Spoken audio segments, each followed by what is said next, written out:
antes de começar o culto aqui, para quem não estava, eu estava pedindo oração para se tem algum irmão aí que faz orações específicas para crianças dormirem até mais tarde, eu estou aceitando. Talvez o Roger também esteja recebendo essas orações aí, porque meu dia já começou faz muitas horas, impressionantemente.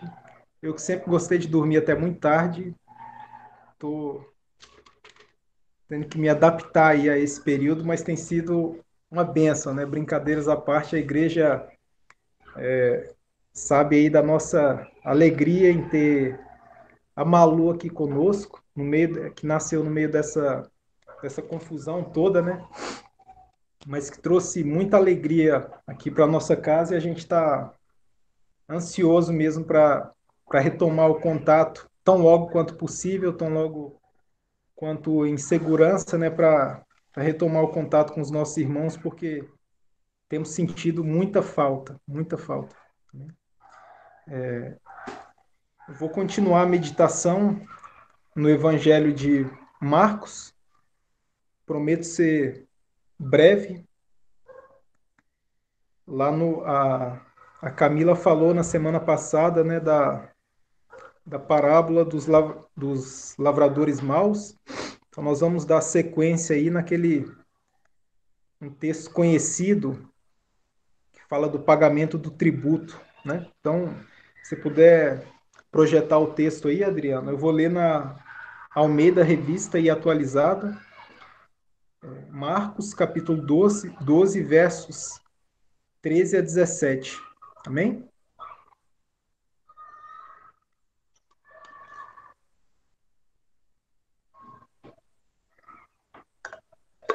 Vou ler aqui para vocês, em seguida a gente ora. Então, Marcos, capítulo 12, versos 13 a 17, na edição Almeida, Revista e Atualizada. E enviaram-lhe alguns dos fariseus e herodianos para que o apanhassem em alguma palavra. Chegando, disseram-lhe: Mestre, sabemos que és verdadeiro e não te importas com quem quer que seja, porque não olhas a aparência dos homens. Antes, segundo a verdade, ensinas o caminho de Deus. É lícito pagar tributo a César ou não? Devemos ou não devemos pagar? Mas Jesus, percebendo-lhes a hipocrisia, respondeu: Por que me experimentais? Trazei-me um denário para que eu o veja. E eles lhe trouxeram. Perguntou-lhes: De quem é esta efígie e inscrição? Responderam-lhe: De César. Disse-lhes então Jesus: Dai a César o que é de César e a Deus o que é de Deus. E muito se admiraram dele. Amém? Então, oremos uma vez mais. Senhor Jesus, nós te louvamos nesta manhã, ó Pai, te agradecemos, te bendizemos, Senhor. Eu agradeço a Ti, especialmente pelos meus irmãos, Senhor. Agradeço a Ti por ter ouvido um louvor através da vida do Roger, pela ministração que o Senhor concedeu de retorno ao primeiro amor, Senhor, através da vida do Fabrício, pelas orações há pouco realizadas, Senhor. Nós louvamos a Ti, nós agradecemos o Teu santo nome. Pedimos a Ti que o Senhor fale a cada um dos corações conforme bem lhe aprouver, Senhor, por meio da Tua palavra, da Tua santa palavra, Senhor, tão negligenciada por nós nos nossos dias, mas que o Senhor tenha misericórdia de nós, Senhor. Usa a minha vida, que o Senhor possa, Senhor, através da minha vida, falar ao coração dos meus queridos irmãos nesta manhã. Em nome de Jesus que nós te pedimos e desde já te agradecemos. Amém. Amém. Só vou pedir aqui rapidinho para Dona Mariana fechar. Amor? Mari? Ah, você fecha só aquela. Tá uma barulheira lá fora aqui. Tem uma criançada pulando ali na piscina e provavelmente vocês não estão ouvindo, mas talvez me atrapalhe ali.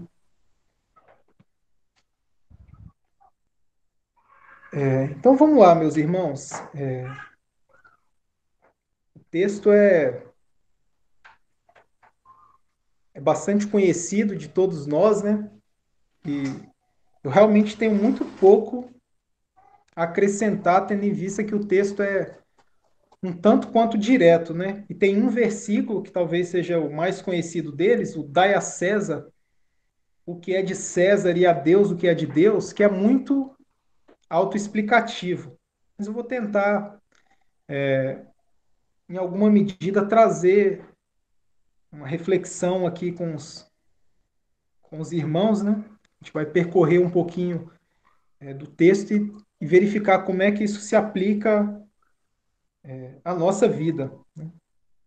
É uma característica bem interessante, acho que quase todo mundo, quando vai, né, falar sobre um texto, a gente tem sempre a curiosidade de olhar como é que aquilo, eu tenho sempre essa curiosidade de ver como é que está refletido nos demais evangelhos.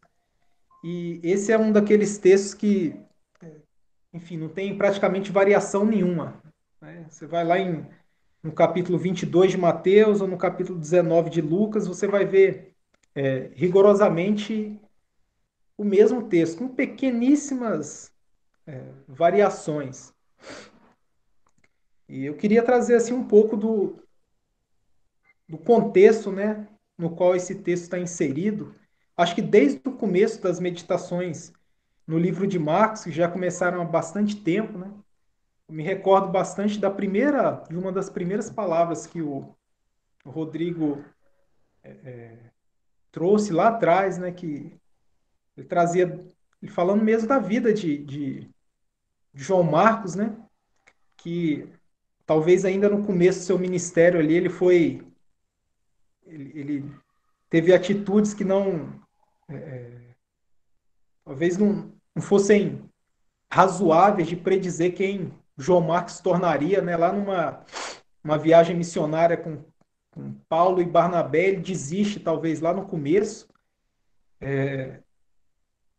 e, e lá na frente Paulo já no cárcere, né, perto da sua morte, ele fala que para que lhe enviassem João Marcos porque lhe era muito útil ao ministério, né? Então é esse João Marcos que escreve esse texto aqui, um evangelho mais seco, mais direto, mais assim, cortante, né?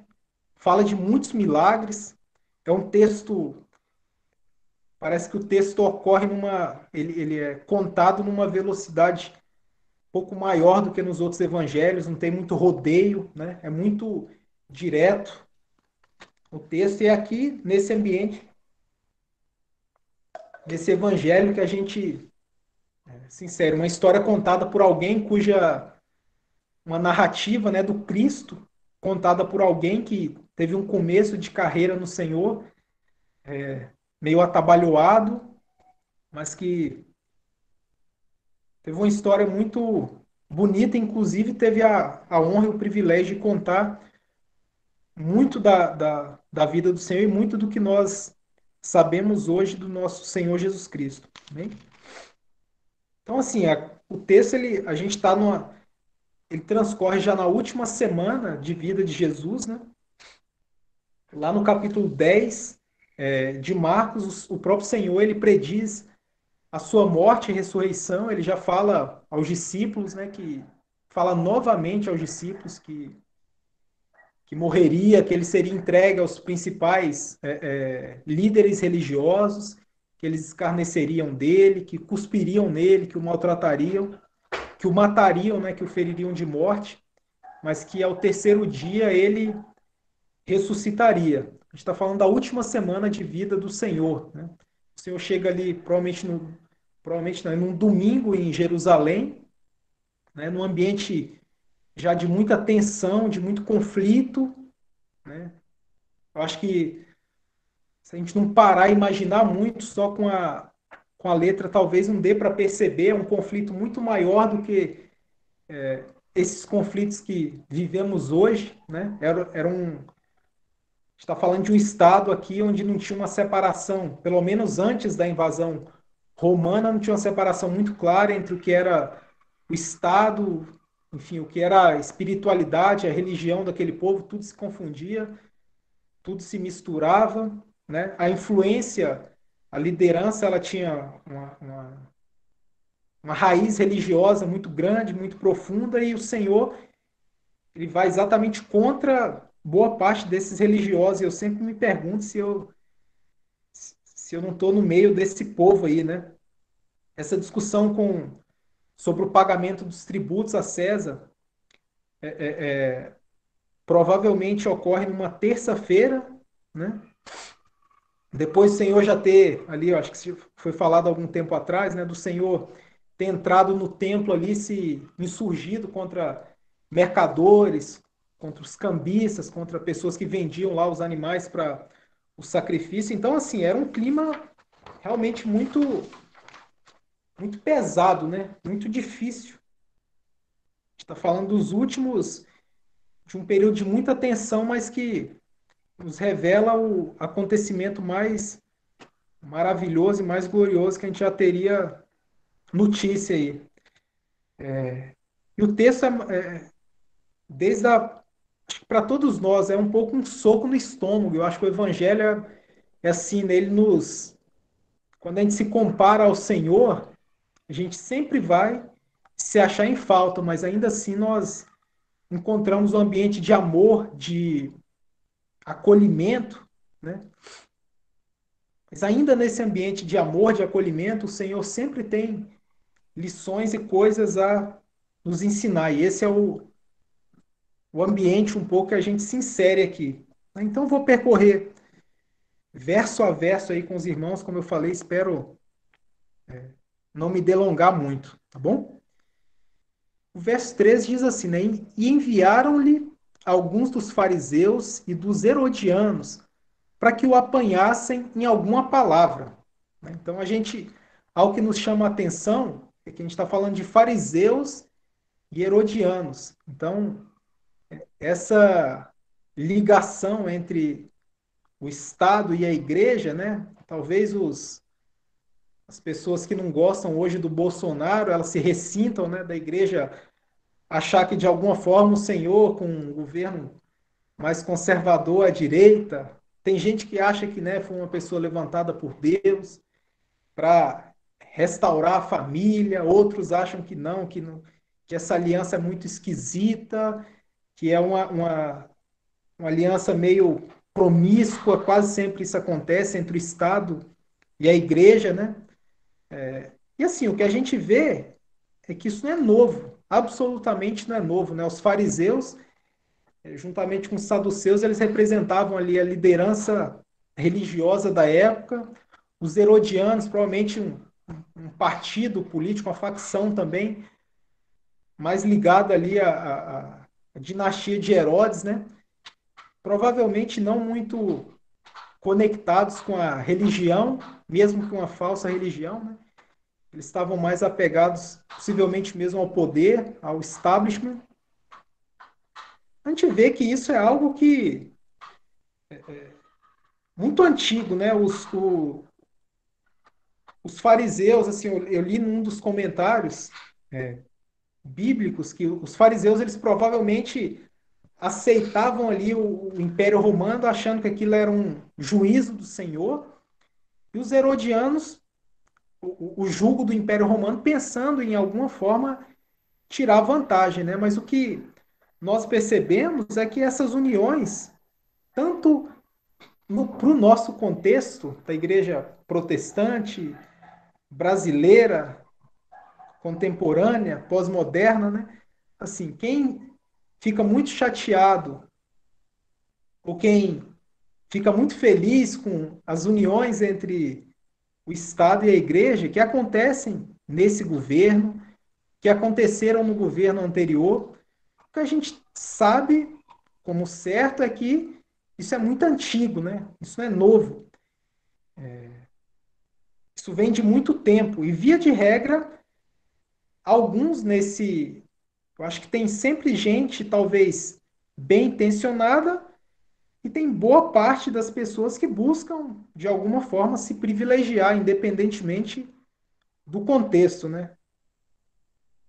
Mas não é algo novo. E o interessante é que o Senhor Jesus, naquele contexto, ele incomodava aparentemente essas facções, esses partidos políticos, né? Ele incomodava os fariseus e os saduceus porque, para o padrão de religiosidade que eles tinham em mente, né? As leis cerimoniais, a limpeza antes das refeições, a leitura religiosa diante das pessoas, a observação aos ritos, o Senhor não respeitava, não observava isso, né? Porque Jesus, ele era, enfim, a palavra viva, né? Ele estava ali muito mais atento ao cumprimento da verdade que ele revelava em si mesmo do que a observância dessas leis, né? O Senhor também, ele não satisfazia aqueles que queriam tomar, né, se libertar do jugo do Império Romano ali pela força, os zelotes, né? Tinha até um discípulo que era zelote, o Simão, né? Então também ele não satisfazia esse povo, porque a despeito de, em algumas ocasiões, se indicar o rei dos judeus, ele não dava sequer nenhum esboço, né, de tomar o poder pela violência, de virar um líder revolucionário, né? Muito pelo contrário, muito pelo contrário.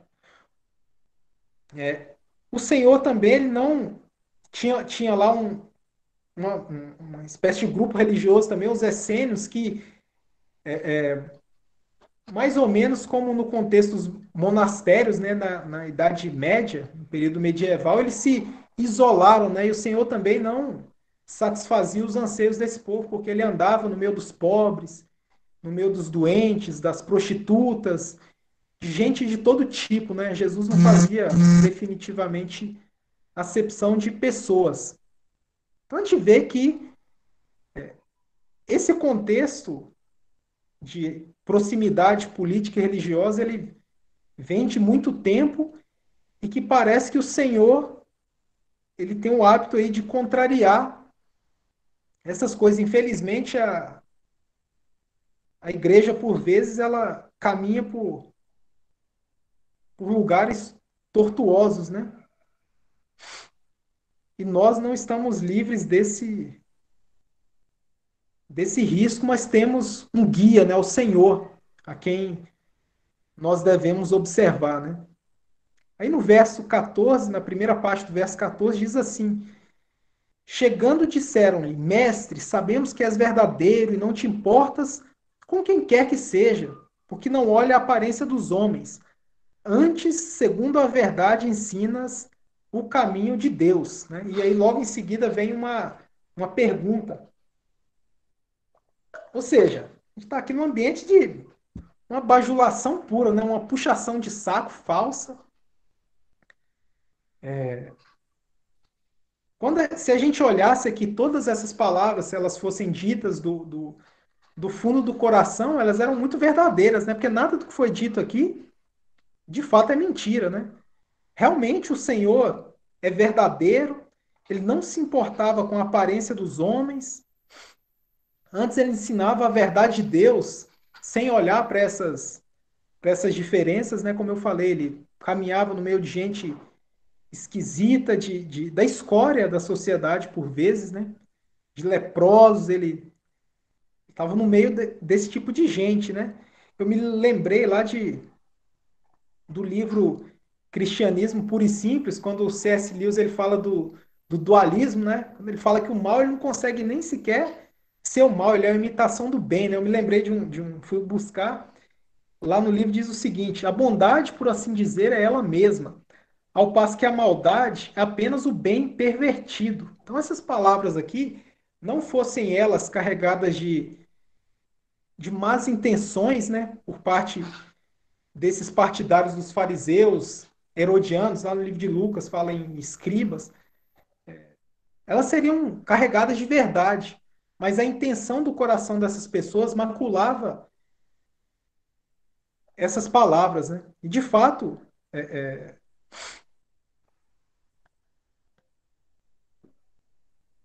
o que nós observamos é um pouco isso, né? O mal ele é realmente uma imitação do bem. Aquelas pessoas ali, eles talvez até tivessem a intenção correta, né? Talvez não, talvez já tivessem se deixado levar aí pelas concupiscências da carne, pelas vantagens políticas que eventualmente fossem extrair, usufruir, né? E é algo que nós temos que ter muito cuidado. Eu me recordo lá do Salmo 51, quando Davi, provavelmente depois de ter pecado, né, ele falou: ó, cria em mim, Deus, um coração puro e renova em mim um espírito reto. Acho que é isso que nós, e logo em seguida falando, não me retire da tua presença, não me afaste da tua presença, nem retire de mim o teu Santo Espírito. É assim que a gente tem que se apresentar sempre diante do Senhor, né? Não com palavras bonitinhas, né? Cheias de falsidade, mas com um coração reto, com uma abordagem totalmente diferente dessa que esses homens aqui chegaram ao Senhor, né? E aqui a gente já caminha um pouco para a parte que vai ficando um pouco mais tensa, né? Na parte B do versículo diz assim: é lícito pagar tributo a César ou não? Esses mesmos homens perguntam, né? Tentando botar o Senhor em maus lençóis aí. Devemos ou não devemos pagar? Eu espero que tenha sido uma coincidência, né, para um crente de raízes assembleianas. Uma das últimas vezes que eu expus a mensagem aqui na igreja foi lá do jovem do mancebo rico, né, o texto conhecido como o texto mancebo rico. Aqui eu tenho que falar de tributo. Eu poderia pensar que o Senhor talvez tem, se fosse uma caixinha de promessas, né, caindo aleatoriamente nesses textos aí, ou é alguma trama do pastor da igreja, do senhor Rodrigo Português, querendo dizer alguma coisa para minha pessoa aí, ou é alguma coisa do Senhor, ou é aleatoriedade, né? Para quem é da época da caixinha de promessas aí, quão, quão emocionante era tirar um versículo ali, né? Principalmente quando era um versículo do Velho Testamento. Então, estou esperando que não tenha nada disso aí, que seja tão somente uma situação ocasional, mas o Senhor também tem muito a falar comigo sobre, com todos nós, né? Sobre tributos, sobre dinheiro, sobre obediência. Ou falando aí da caixinha de promessas, né? Era emocionante tirar. A gente, em geral, caminhava mais para o final da Bíblia, assim, para o Novo Testamento, né? Que no Velho Testamento, quando você abria a Bíblia ali, às vezes não na caixinha de promessas, né? Abria a Bíblia assim, botava um dedo lá no versículo e lia, podia sair ali no Samuel, Crônicas, às vezes saía um texto muito complexo aí, né? Mas enfim. Brincadeiras à parte, o Senhor é colocado aqui uma sinuca de bico, como se diz lá em Goiás, né? É lícito ou não é lícito pagar tributo a César? O que me chamou a atenção é que assim, esse argumento, né, esse tipo de argumento, ele foi utilizado pelo Senhor, pelo próprio Senhor Jesus um pouco antes, né? Quando questionado, né, da onde que vinha a autoridade dele, aí ele retorna com a pergunta e fala assim, olha, antes de responder vocês, eu vou fazer uma pergunta. O batismo de João, ele era de Deus ou dos homens? Ele também se dirige aos líderes religiosos, né? E qualquer resposta, numa daquelas duas ali, qualquer resposta binária, ela deixaria aquelas pessoas, aqueles fariseus em maus lençóis também, né? Porque se eles falam, ó, não, era dos homens, aquelas pessoas tinham João como um profeta e, e naturalmente se rebelariam contra as lideranças, né? Se eles falam que é de Deus, o Senhor fala, não, mas por que vocês rejeitaram então a João, né? Então esse mesmo artifício ele foi utilizado outrora, um pouquinho antes, né? Um ou dois capítulos antes aqui na narrativa de Marcos, pelo próprio Senhor. E agora é o Senhor que está nessa situação aí, né? A pergunta, no fundo é, olha, segundo a lei de Deus, é lícito eu pagar o tributo a César, né? Porque segundo a lei ou o direito romano, é óbvio que era lícito pagar o tributo a César, né? Inclusive, se você não pagasse, você provavelmente estaria em apuros, né? Então, o Senhor também, qualquer uma das respostas binárias que ele desse ali, ele estaria numa situação de complicação, né? Seja com as pessoas que o seguiam, seja com os herodianos. O pessoal estava ali, né, esperando na caneta para anotar qual seria a resposta do Senhor. Lembra que eles já tramavam para matar Jesus, né? E o Senhor já inserido nesse ambiente não se deixar matar, mas se entregar a si mesmo para que eu e você hoje tivéssemos salvação, né? Então,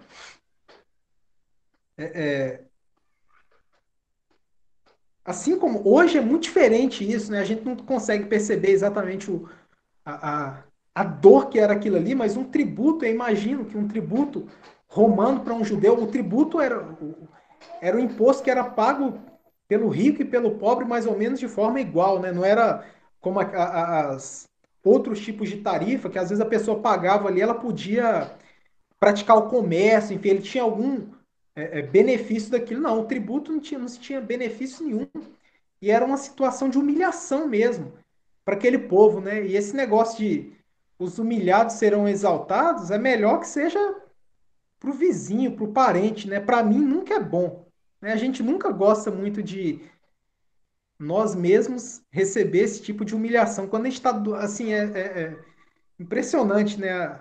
A oficina que o Senhor usa nos caminhos de humilhação, os caminhos de vale, de doença, né?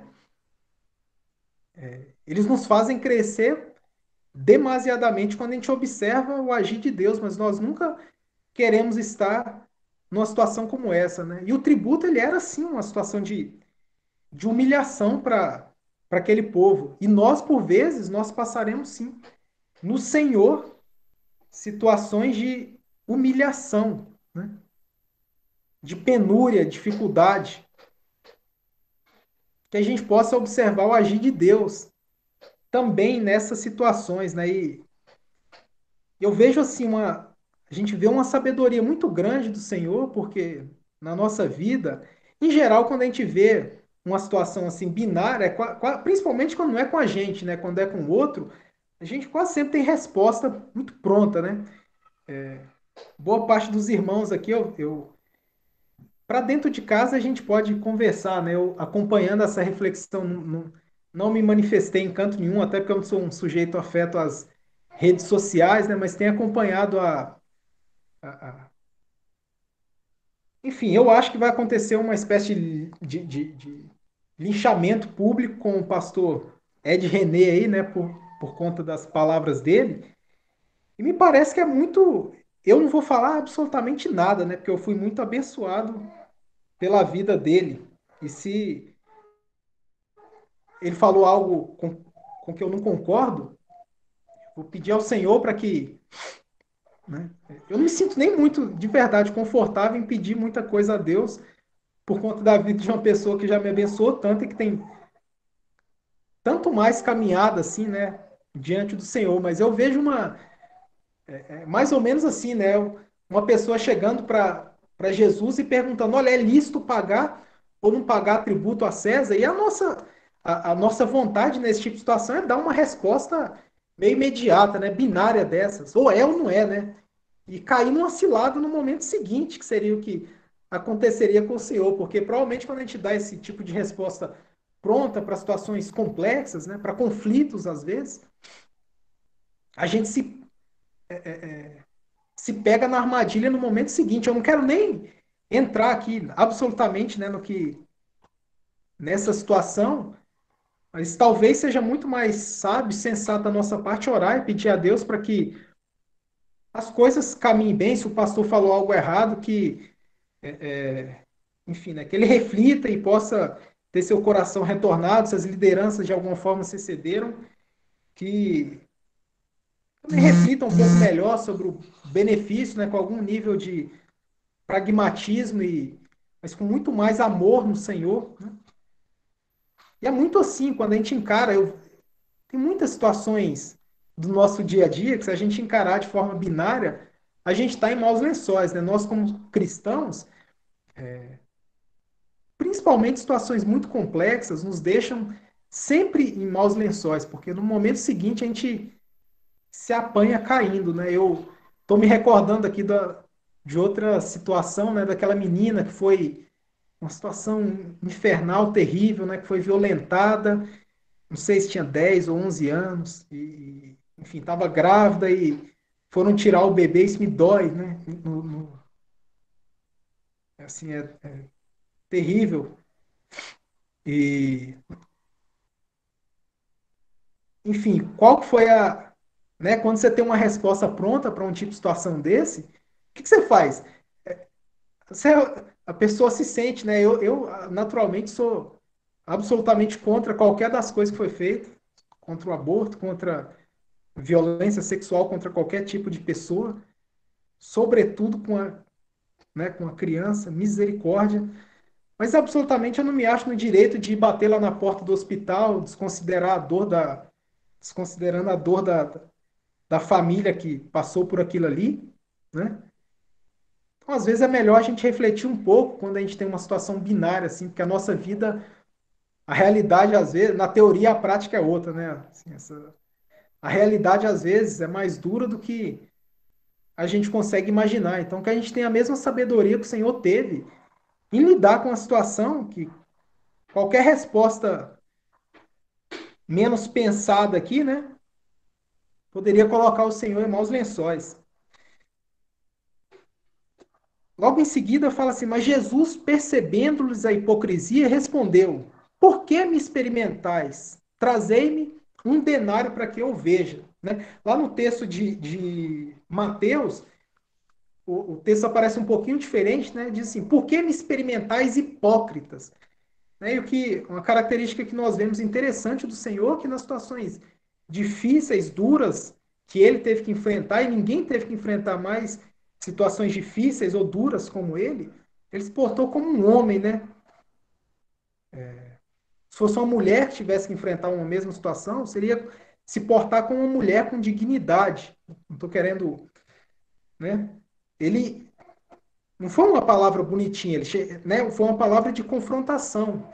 Porque o Senhor, ele, de fato, ele não se portava como um banana em situações como essas aí, né? Eu me recordei de uma pregação do pastor Guilherme de Carvalho, muito recentemente, que eu ouvi numa dessas manhãs aí que Malu me acorda bem cedo, e ele falou de um dos versículos lá no capítulo 11 de Isaías, né? Quando fala do tronco de Jessé, tá lá no capítulo 11, verso 4 de Isaías, diz assim: mas né, tá falando do Cristo, mas julgará com justiça os pobres e decidirá com equidade a favor dos mansos da terra.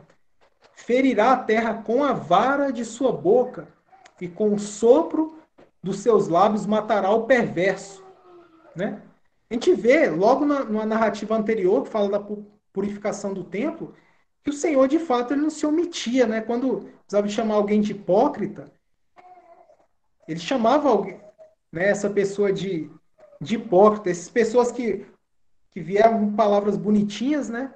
Eles precisavam de ouvir exatamente isso. Né? E o Senhor, com a sabedoria que lhe é peculiar, né? Com a ausência de respostas prontas, como um exímio entendedor da natureza e da condição humana, ele pede lá para trazer aquela moedinha que representava o salário de um dia de serviço, o próprio tributo ali, né? E ele vai e pergunta, né? A gente está caminhando já para os versículos finais, o 16 e o 17, diz o seguinte, né? E eles lhe trouxeram esse denário, né? Essa moeda. Então ele perguntou, de quem é esta efígie, essa inscrição, né? De quem que é a figurinha que está pintada aqui nessa moeda, né? Então eles respondem, olha, é de César. E o Senhor, mais uma vez, com a sabedoria que vem do alto, né? Como está lá em Provérbios 1:7, sabedoria da qual o Tiago fala, né? Que não é maligna, que é benigna, que é paciente. Ele responde com maestria, né? Olha, dá a César o que é de César e a Deus o que é de Deus. E aqui, em todo esse texto, eu acho que eu estava quase que só enrolando vocês para chegar na parte que, para mim, desde o começo, quando eu li, o único versículo que batia quase que como um soco no meu estômago é esse, né? Dai a Deus o que é de Deus. Dai a Deus o que é de Deus. O dai a César o que é de César, acho que o Senhor ele estabelece ali vários, né, momentos. As falas de Jesus foram muito significativas, emblemáticas para são muito significativas, emblemáticas para a nossa vida, né? Eu entendo que isso daqui ele acho que o apóstolo Paulo discorre sobre isso, Pedro discorre sobre isso, sobre o contexto da obediência civil como regra, né, e da desobediência civil como exceção. O Senhor fala aqui, né, dá a César o que é de César. O apóstolo Paulo, lá no capítulo 13 de Romanos, e eu não vou, para não me delongar muito aqui, ler lá os versículos, mas ele fala, né, a quem tributo, tributo, a quem honra, honra, a quem respeito, respeito, né?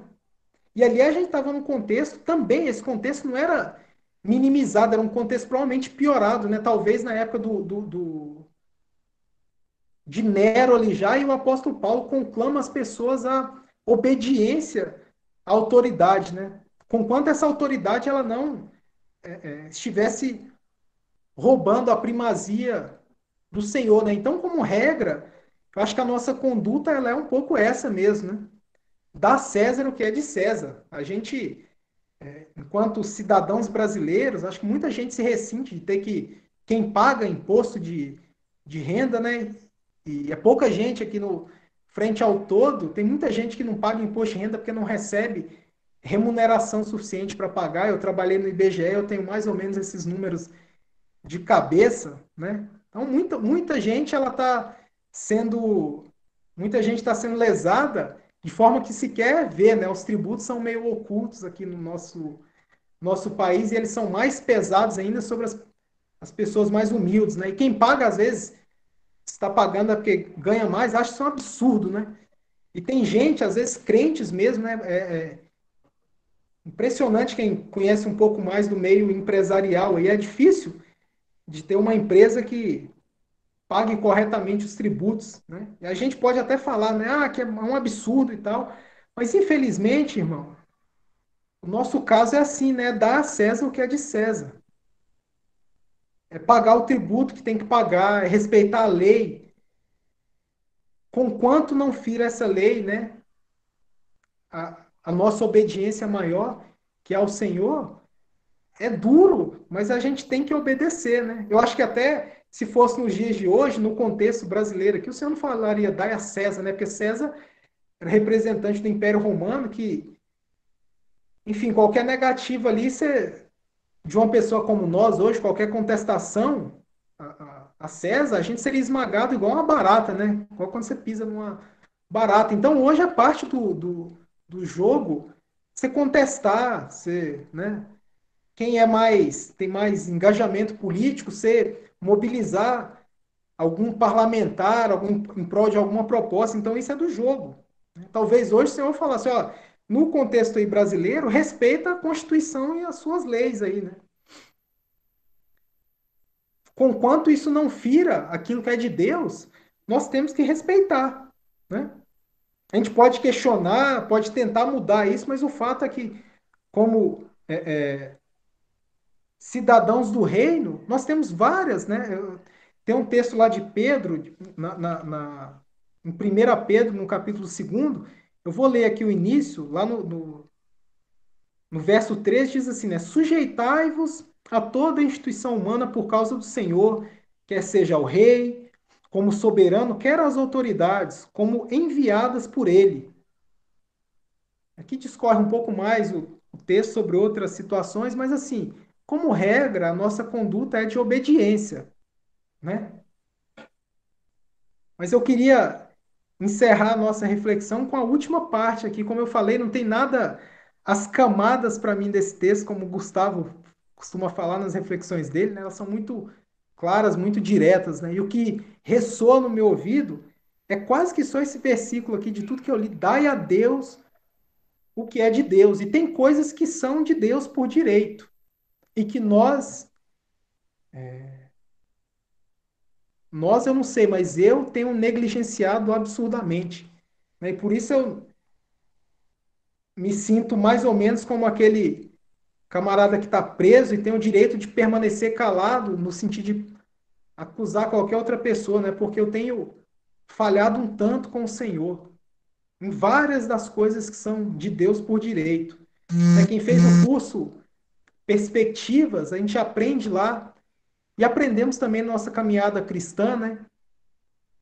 Que é de Deus por direito ser adorado, né? É direito de Deus ser glorificado, não é uma faculdade.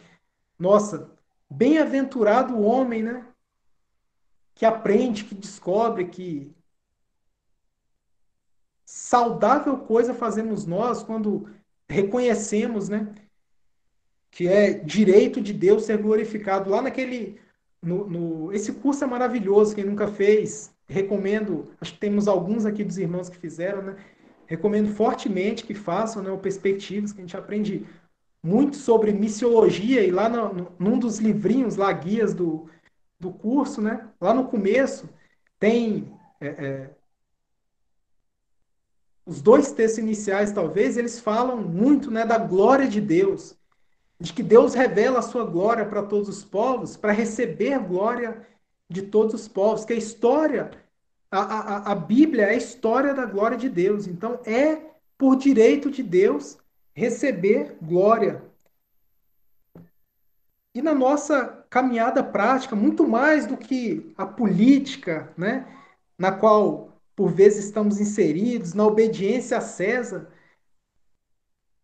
dificilmente a gente consegue, né, mudar o nosso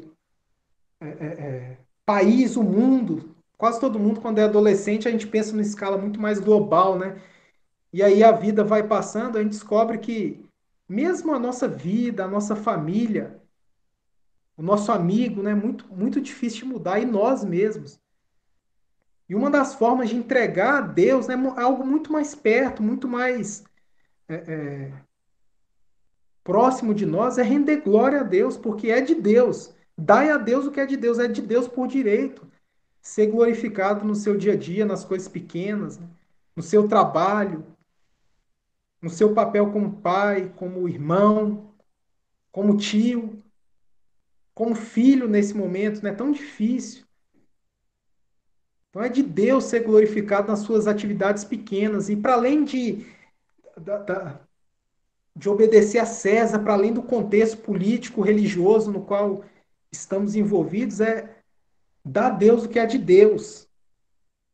É também um direito do Senhor ser amado. Logo no mesmo capítulo de Marcos, algum dos meus irmãos aí certamente vai falar, né, a partir do verso 28, quando fala lá do grande mandamento, quando questionado, o Senhor ele falou, né, com muita clareza, olha, o primeiro mandamento é claro, ama a Deus de toda a tua força, de todo o teu entendimento, a tradução, a mensagem fala, né, com toda a sua fé, com toda a sua paixão, e ama seu próximo como a você mesmo. Então, é um direito do Senhor ser amado por nós e um privilégio do cristão amar a Deus, né? É um privilégio. Uma luzinha apareceu ali, por isso desviar do meu olhar. É um privilégio do cristão amar a Deus, é um direito de Deus ser amado na sua lida diária, no seu contexto, né? A gente falava há pouco do pastor, da situação pela qual enfrenta agora, com dor, certamente, o pastor Ed René. Eu me recordo de um livro dele que a gente já estudou, né? É direito de Deus que ele seja amado nas suas relações diárias, no seu trabalho, né? Que você glorifique a Deus no seu trabalho, que a dona de casa, na lida diária ali, que ela glorifique ao Senhor. Então é um direito de Deus ser glorificado e ser amado. É também um direito de Deus que o evangelho dele ele seja anunciado, né? Então, se eu falei agora há pouco, né, a nossa regra é de fato a obediência civil, é que o cristão seja um cidadão bom, um cidadão obediente, né? Até que isso não venha ferir a, a nossa obediência maior, né? Lá no capítulo 5 de Atos, nós vemos uma situação descrita ali, né? Que Pedro e João, quando saem do cárcere, continuam anunciando o evangelho do reino, já foram presos por conta de estar anunciando esse evangelho do reino, e eles são levados diante das autoridades religiosas uma vez mais, e eles falam: olha, para com esse negócio, o que a gente quer é que vocês parem de anunciar esse, esse Nazareno aí. E qual foi a resposta de Pedro, cheia de intrepidez, né? Antes importa obedecer a Deus do que aos homens. Então, conquanto essas leis elas não impliquem na nossa desobediência de Deus, é nosso dever obedecê-las. Mas muito mais do que isso, é um direito de Deus que o evangelho do reino seja anunciado. E aqui, mais uma vez, um soco no meu estômago, né? Mais uma vez, uma confrontação direta do evangelho para comigo, porque quanto eu tenho sido falho no anúncio do evangelho do reino, né? Às vezes a gente pensa que está em contato com um missionário, orando por ele. Isso é importante, é essencial, é uma bênção. E eu acho que todos nós temos que fazer isso, né? E nós temos vários missionários aqui na igreja que precisam do nosso cuidado, das nossas orações, nosso carinho, né? Nosso auxílio, sobretudo num momento tão difícil como esse que a gente está enfrentando. É necessário que a gente faça isso. Mas a gente não pode terceirizar uma atividade que é direito do Senhor ter executado e através da nossa vida, ter o evangelho do reino anunciado. A gente poderia continuar aqui várias coisas que são direito de Deus, né? E eu vou encerrar minha fala dizendo o seguinte, me recordando, acho que talvez eu tenha ouvido isso daqui através da... Certamente uma das vezes que a Cíntia falou sobre os talentos me marcou, né? Mas é direito de Deus colher onde ele não plantou, digamos assim, como está lá na parábola dos talentos, né? Lembre-se que aquele servo que enterrou os talentos, o Senhor falou para ele: olha, você sabe que eu sou um Senhor, que eu semeio onde eu não. Eu quero colher onde eu não semeei, né? Na verdade, ele semeou, ele nos deu muitos, muitos e muitos talentos, e são multiformes talentos distribuídos, né? Então é um direito de Deus que você, através do Espírito Santo que mora na sua vida, que você multiplique os seus talentos. Eu não sei que talentos são esses, né? Eu sei que são vários aqui. Se eu olhar para as pessoas que estão aqui, alguns nós descobrimos aí, como na semana passada, a Camila, né? Achei tão bom ouvir a Camila. Fiquei com a meditação que ela trouxe aí ecoando da permanência, né, em Cristo, no meu coração essa semana. Mas assim, é um direito do Senhor que você multiplique os seus talentos. A gente poderia continuar aqui por algum tempo, mas eu quero encerrar dessa forma, né? Há várias coisas que são de Deus por direito. E que assim como o Senhor, ele nos disse, é nossa obrigação dar a Deus o que é de Deus. A gente tem que dar a César, e isso é muito secundário na nossa vida, né? Dar a César o que é de César. Mas o essencial é dar a Deus o que é de Deus. Amém? E eu paro por aqui e agradeço imensamente aí a riquíssima oportunidade que o Senhor me conferiu de compartilhar um pouquinho, enfim, da palavra e do reino aqui com vocês, tá bom? Vem, Senhor, minha vida oferecer como oferta de amor e sacrifício. Quero minha vida a te entregar com oferta viva em teu altar.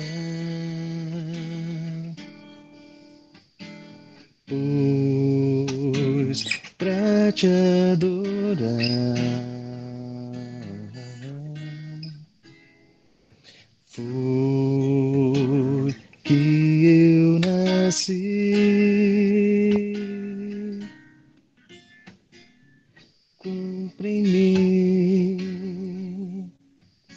o teu querer. Faça o que está em teu coração e que a cada dia eu queira mais e mais estar ao teu lado, Senhor. Pois pra te adorar foi que eu nasci. Cumpre em mim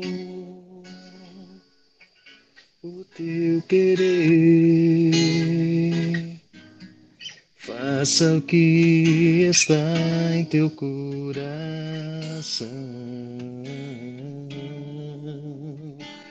e que a cada dia eu queira mais e mais estar ao teu lado, estar ao teu lado, estar ao teu lado,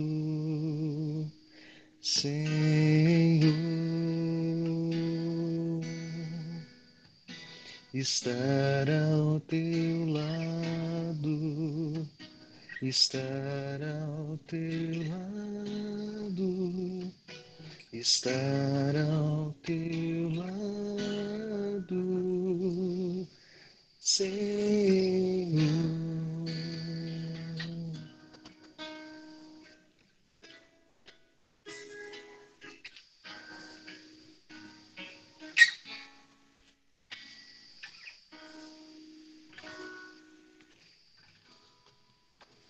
Amém. Senhor Deus e Pai, muito obrigada por mais um dia que podemos usar o nosso tempo, Senhor, e usar as nossas vidas em prol de conhecermos ao Senhor, de nos dedicarmos a Ti, de receber a Tua palavra, de louvar, de glorificar ao Teu nome. Que isso seja, Senhor, o nosso foco em todos os dias das nossas vidas. Que nós saibamos dar ao Senhor o que é do Senhor por direito.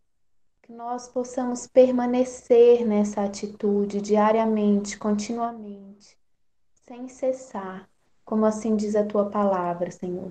Nos fortaleça, fortaleça as nossas atitudes, as nossas palavras, o nosso agir e o nosso pensar. Que não sejamos precipitados, mas que antes nós possamos buscar em Ti, refletir as nossas vidas, as nossas atitudes, e que o Senhor seja o nosso guia, seja o nosso instrutor, seja o nosso foco.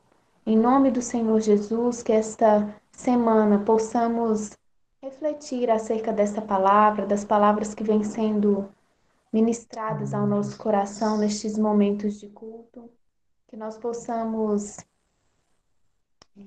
mesmo de longe, termos comunhão uns com os outros e não nos esquecermos do teu reino em nenhum momento.